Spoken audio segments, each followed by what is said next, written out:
Sugar comes in a lot of different forms. Pastries, daddies, and my favorite, candies. But don't make the mistake of thinking all candies are made equal. We all know chocolate is better than everything else. But where do they get their name, and how do you pronounce this? Hello, welcome to Nerdy and Quirky.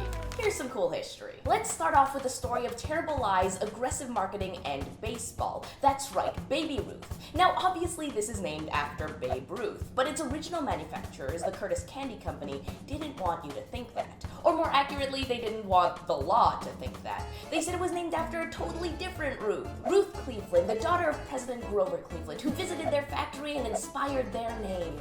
Except she died 15 years before the company was even made, and so before they had a factory. They really just used that little girl's name to avoid paying Babe Ruth for his image. You could say that they were ruthless. They set up a giant billboard that was visible from within Wrigley Field. They advertised with baseball imagery, and eventually the lie became stronger than the truth. And by that I mean, around the same time, Babe Ruth, the actual dude, made his own candy bar called Babe Ruth's Home Run Bars. And you'd think he'd be fine since he is Babe Ruth. But the Curtis Candy Company sued Babe Ruth for trying to cash in on that sweet Baby Ruth success, and they won. Imagine! Actually, I'm not gonna feel too bad. Babe Ruth had his own thing with baseball.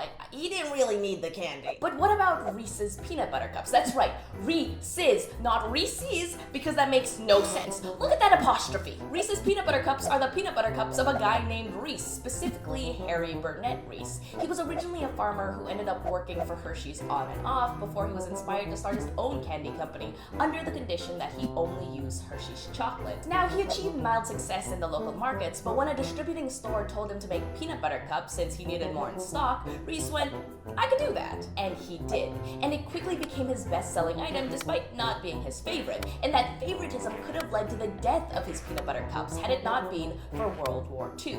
You see, rations on sugar meant Reese needed to cut back to only one recipe, the one that used the least amount of sugar, the peanut butter cup. And that was how Reese's peanut butter cups came to be. Reese's. Alright, speed round is coming up, but before that, leave a comment down below with how you pronounce Reese's. And if you type it wrong, feel free to leave.